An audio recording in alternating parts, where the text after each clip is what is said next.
Ladies and gentlemen, welcome to the Salebox for the 22nd of June 2014. My name is TotalBiscuit, rounding up today's Steam deals. As usual, you can check out yesterday's Salebox for information on yesterday's sales, which are still available for the next 24 or so hours, and you can scroll down the page under the big map, under Community Choice, and you will find them there in a nice little neat block. Before we start, I'd like to remind you that Steam is not the only good place for sales. Right now, HumbleBundle.com has its weekly strategy bundle sale, which is going on for the next 4 or so days. It's got some great titles in it, including Sang Froid, Stronghold Crusader HD, Eador, Masters of the Broken World, and Ironclad Tactics. You also happen to get Space Hulk in there, which certainly isn't worth buying on its own, but is worth buying when you're paying what you want for it, so why the hell not? That's humblebundle.com/weekly and available for the next 4 days, and they all register on Steam if that's your bag.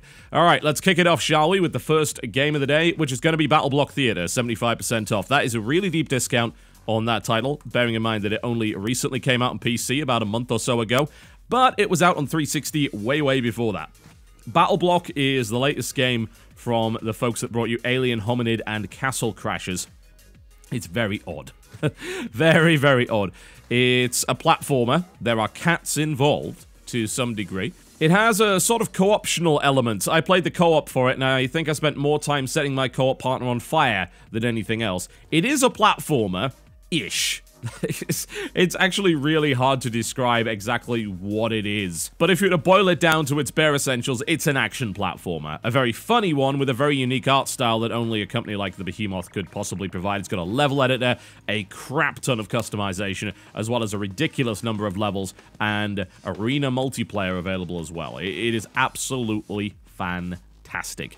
And it is ridiculously cheap as well, so there's really no reason not to check it out. Borderlands 2, 75% off, and I should also point out that the Game of the Year edition is also 75% off. There's also a package with Borderlands Game of the Year edition plus Borderlands 2, which generally I wouldn't really bother with.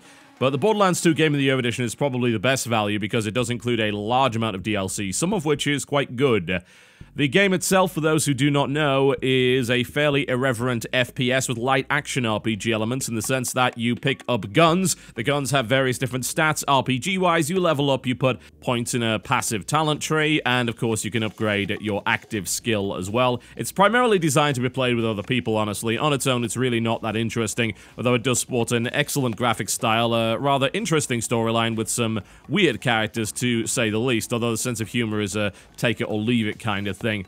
It's very referential, especially when it comes to things like internet memes, so it might not necessarily be your thing. The Game of the Year edition, though, is stacked full of content, and the majority of the DLC this time around, as opposed to last time around, where it was only about 2 in 4, is actually pretty damn good. Specifically, Tiny Tina's Assault on Dragon Keep is probably the best piece of DLC I've seen for these games in a very long time indeed. It's not really a big improvement on the original Borderlands. They're very iterative, and if you like that style of loot drop FPS bullet spongy action, then it's got plenty of that for you and a huge amount of content. Although some people will turn around and tell you that that gets very boring very quickly. I would be one of those people, but millions of copies sold, I guess, can't be wrong in this instance. Kingdoms of Amalur Reckoning, 75% off. You can also get the Kingdoms of Amalur Reckoning Collection, which includes 2 pieces of DLC and the Weapons and Armor bundle, which you frankly shouldn't get because it was colossally overpowered. It was just pre-order bonus stuff. DLC's probably not worth it this time around. Obviously, you can pick it up for cheaper if you happen to already own Kingdoms of Amalur Reckoning. Each of the DLC is also discounted, although not by as much as perhaps you would hope for. Kingdoms of Amalur was a very promising piece of original IP that didn't really do very well and probably resulted in the death of the company that made it. That and gross mismanagement. Whatever the case, it is fairly enjoyable, and it's in a reasonably original fantasy world, although not hugely. The design is the combined efforts of Todd McFarlane, the Spawn creator, and the author R.A. Salvatore. Whatever the case, the game ended up being a fairly enjoyable action RPG, but it has a real problem in the sense that it's padded like an MMO, and a lot of the quests feel like that as well. So if you are going to play it, I would strongly suggest that you only follow the main quests and the kind of guild faction quests. Ignore the side quests. There's a number of reasons for that. Mostly because they're boring, but the other reason is that the side quests will colossally overlevel you, making the game far too easy. So if you follow the main quest line, just do the faction stuff, you'll not only get reasonably fun quests, but you also won't overlevel and the game will remain challenging. That's the way to play it, as far as I'm concerned. For that price, if you're looking for an action RPG with a God of War-esque combat system, then that is what you will find with Kingdoms of Amalur Reckoning. Just do not expect anything mind-blowing. The game was fairly average in many respects. Outlast, 75% off. There's also a discount on the DLC, which is 50% off. Quite surprising considering the DLC for that game is actually fairly recent. This is a first-person horror game. Yeah? There's no guns, there's no weapons whatsoever. It is a horror game in the vein of the original Amnesia, and what you will find is a very creepy environment which you have to sneak around, and you use your camera's night vision mode in order to give you visibility in dark areas. Really, really nice visual effects in this game as a direct result. It's actually a very, very nice looking game indeed. And it's definitely a bit cheesier, I would say, than something like the original Amnesia. It doesn't really do the build-up and the horror quite as well, although it's got a hell of a lot of scares nonetheless. Outlast is really enjoyable if you happen to be a horror fan. Expect environmental puzzles, expect sneaking around, expect hiding from giant monsters. That's what Outlast is really all about. Planetary Annihilation, 66% off. This game is not out yet, although it's getting close to being there. This has been in early access for quite some time, in fact, since last year.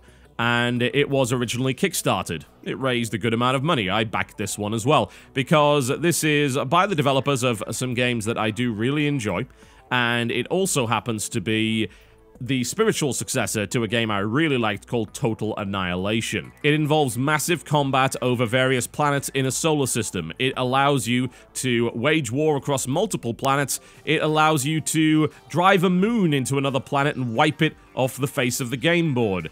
It's really quite special in that respect, and everything is done on a spherical map, which means that the traditional methods of defense really do not apply. You can't just whack yourself in a corner and hope for the best. They could just go around the other side of the planet.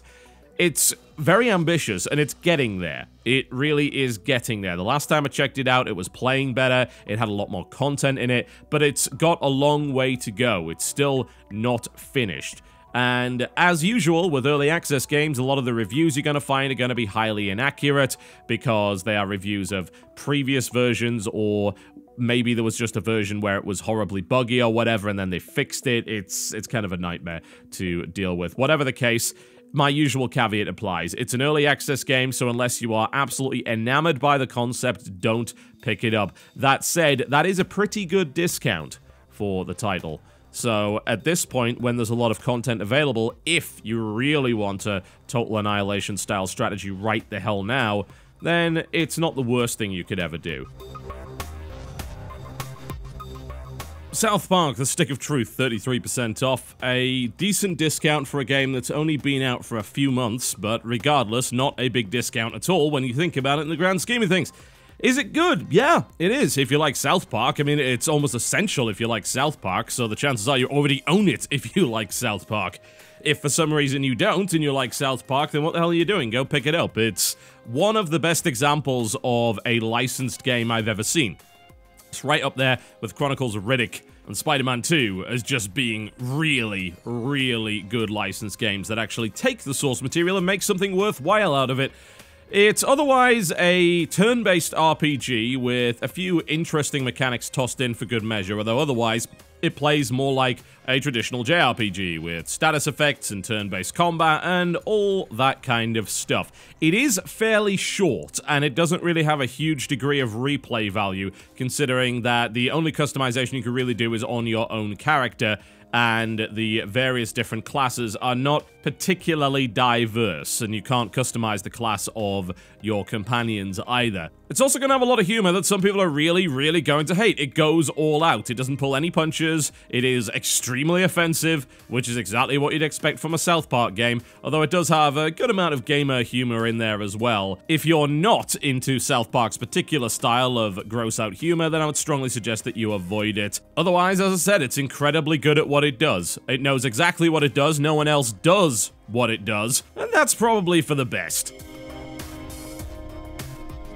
The Wolf Among Us, 66% off.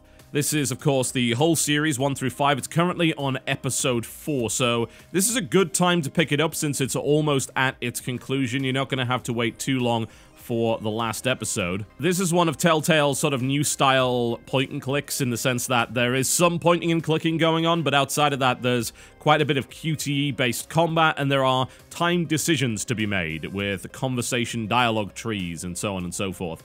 I enjoy them very much, and Wolf Among Us is, in my opinion, the best one that Telltale has done up to this point, but that's really only because I don't dig The Walking Dead quite as much as I like the Fable setting, which is not something I was familiar with prior to playing these games, but I don't think I missed out on a huge amount.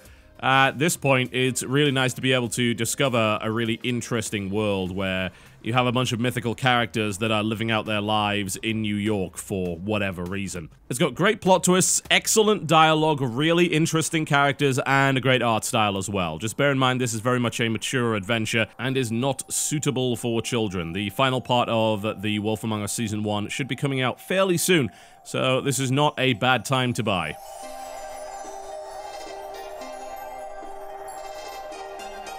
Tomb Raider, 75% off. Whoa, that is a discount and a half. It's a big discount. It's 75% off the already discounted price, so this is ludicrously cheap for a really, really good game. This and BattleBlock are like deals of the day. In fact, almost all the games today are really well discounted, and it's an absolutely fantastic day to buy, because pretty much everything on that list is good in its own way. Tomb Raider is exceptional. It's sold over 6 million copies up to this point, so hopefully Square Enix can stop complaining about how much it actually cost. And it is a third-person action RPG. Now, if you did not like the previous Tomb Raider games, which is me, by the way, then you will probably enjoy this one, because they move away from a lot of the precision platforming and the puzzle solving that was involved in Tomb Raider and towards more of a kind of Uncharted-style action-adventure with a decent amount of open-world free roaming and some crafting and gathering and things like that going on for good measure. It is really, really good at what it does if you can get past the first hour or so, which is heavily scripted and very QTE reliant. Once you pass that, things start to open up and it becomes a very enjoyable adventure indeed. The multiplayer is pretty much throwaway, you're not missing anything on that, but it's also one of the best looking games on PC with some really nice new tech being displayed for all. I would strongly recommend it at that price without a shadow of a doubt. And finally, Metal Gear Rising: Revengeance, 50% off. Oh yes. The discount might not be that heavy, but bear in mind the game was discounted in the first place when it first came out, so it does cut it down to an even lower price. This game is absolutely phenomenal. It's one of the few games that I have got around to just playing the whole way through over the last couple of years. It's a really enjoyable spectacle fighter / character action game by Platinum. This is the first game that Platinum has put out on PC, and the port is serviceable. It's not incredible, but it plays at 60 frames per second, it controls well, and it does everything it's supposed to be doing.